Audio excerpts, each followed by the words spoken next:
जो भारतीय जनता पार्टी ने नफरत का माहौल पैदा किया हिंदू मुसलमान के नाम पे, भारत पाकिस्तान के नाम पे, मंदिर मस्जिद के नाम से, इससे अब देश की जनता उबने लगी है, अच्छा लगता है। और उसका फायदा बीजेपी धर्म को आड़ लेके बीजेपी राजनीतिक फायदा ले चुकी है। कन्याकुमारी से देखने को क्या मिला, अब केरला हो, आंध्रा हो, जो पढ़े लिखे प्रदेश हैं, वहाँ पे लोगों को रोजगार की चिंता सताने लगी है, लोगों को महंगाई की चिंता सताने लगी है। और वो आवाज़, जो आवाज़ दक्षिण से कन्याकुमारी से चली थी महंगाई, बेरोजगारी, नफरत के विरोध में, वो आवाज लोगों के बीच आ चुकी है। उत्तर प्रदेश के फिशरमैन कांग्रेस के अध्यक्ष है देवेंद्र निषाद जी, और यात्रा में भारत यात्री के तौर पर कन्याकुमारी से चल रहे हैं और लगातार चल रहे हैं। अब सवाल ये है कि राहुल गांधी 6 डिग्री में टी शर्ट में घूम रहे, जिससे भारतीय जनता पार्टी के लीडरों की बौखलाहट सामने आ रही है। और ब्रजेश पाठक जी, जो यहाँ के उत्तर प्रदेश के डिप्टी सीएम है और साथ ही साथ स्वास्थ्य मंत्रालय संभालते, उन्होंने कहा है कि राहुल गांधी में ऐसा क्या है जो उनको ठंडी लगती है, तो जिसको लेकर अब वो डॉक्टरों से बातचीत कर रहे हैं और इस तरह की बातें सामने आ रही। तो देवेंद्र जी से इसी मुद्दे पर बात करेंगे कि ये तमाम चीजों को वो किस तरह से देखते हैं। देवेंद्र जी, सबसे पहले कि भारत जोड़ो यात्रा का उत्तर प्रदेश में क्या कुछ असर है?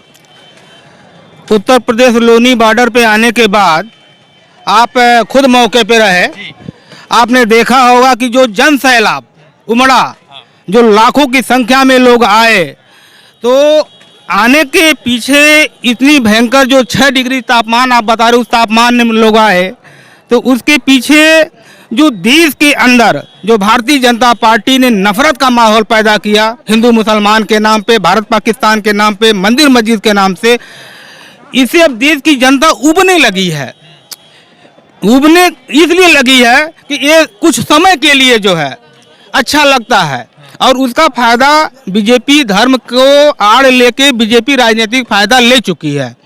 कन्याकुमारी से देखने को क्या मिला, अब केरला हो, आंध्रा हो, जो पढ़े लिखे प्रदेश हैं, वहाँ पे लोगों को रोजगार की चिंता सताने लगी है, लोगों को महंगाई की चिंता सताने लगी है। और वो आवाज़, जो आवाज़ दक्षिण से कन्याकुमारी से चली थी महंगाई, बेरोजगारी, नफरत के विरोध में, वो आवाज़ लोगों के बीच आ चुकी है। और उत्तर प्रदेश के लोग भारतीय जनता पार्टी की जो नफरती माहौल देश के अंदर पैदा करने का काम किया गया था, उस माहौल से अब बाहर निकल रही है, रोजगार की बात करने लगी है, रोजगार की चिंता होने लगी है, महंगाई की चिंता होने लगी है। और नफरत मिटाने के लिए राहुल गांधी जी के नेतृत्व में उत्तर प्रदेश के लोग मोहब्बत का माहौल पैदा करने के लिए इस यात्रा में बड़े पैमाने पे भाग लेने का काम किया है। अब सवाल ये है कि भारत जोड़ो यात्रा में राहुल जी एक टी शर्ट में चल रहे हैं, तो अब लोग कह रहे हैं, यहाँ के डिप्टी सीएम उप मुख्यमंत्री कह रहे हैं कि उनके अंदर ऐसा क्या है, वो जो है विज्ञान से या डॉक्टरों से इसकी जो है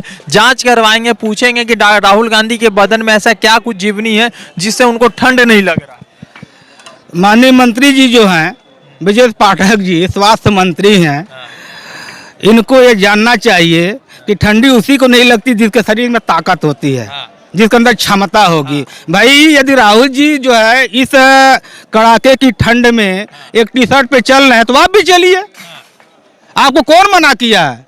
और आप उस पार्टी के हैं, भारतीय जनता पार्टी के, आपके पार्टी के लोग तो कहते थे कि राहुल गांधी जो है सोने का चम्मच लेकर पैदा हुए हैं। राहुल गांधी तो साहबजादे हैं।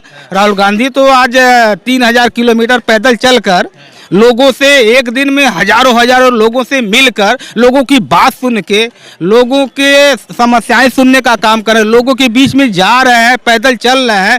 तो वो तो बता दिया ना कि मैं सोने का चम्मच लेके नहीं पैदा हूँ, मैं जमीनी कार्य करता हूँ और जमीन का व्यक्ति हूँ, सोने का चम्मच वाला नहीं हूँ। भारत जोड़ो यात्रा को शामली में जबरदस्त स्वागत मिल रहा है, लाखों संख्या में लोग आ रहे हैं, तो क्या इससे कुछ 2024 के लिए बदलाव है? यह बदलाव का एक शुभ संकेत है। मैंने पहले भी कहा, फिर कह रहा हूँ, यह बदलाव का शुभ संकेत इसलिए है कि लोग महंगाई, बेरोजगारी और नफरत के माहौल से ऊब चुके हैं। राहुल गांधी जी का जो मोहब्बत का पैगाम है, उस मोहब्बत का पैगाम लोग देश के अंदर बांटना चाह रहे हैं और उसी पैगाम को आगे बढ़ाते हुए नौजवान हो, छोटा बच्चा हो, बुजुर्ग हो, महिलाएं हैं, लड़कियां हो, बच्चे हों, ये लोग इस कड़ाके की ठंड में सड़कों पे निकल आए हैं। अब नफरती गैंग का सफाया होने वाला है और उसकी शुरुआत उत्तर प्रदेश भी करेगा। ये विधान लोकसभा में सिर्फ रायबरेली में सोनिया जी का एक सीट है, अमेठी में राहुल जी का था मगर वो चुनाव हार गए। तो क्या 2024 में सीट बढ़ने के चांसेस, क्योंकि अखिलेश यादव के भी तेवर, जयंत चौधरी के जो समर्थक है उनके भी तेवर अब हल्के पड़े हैं? निश्चित तौर पे सीट बढ़ेंगे और आने वाला वक्त कांग्रेस का रूप में इस देश की सत्ता होगी। जय हिंद।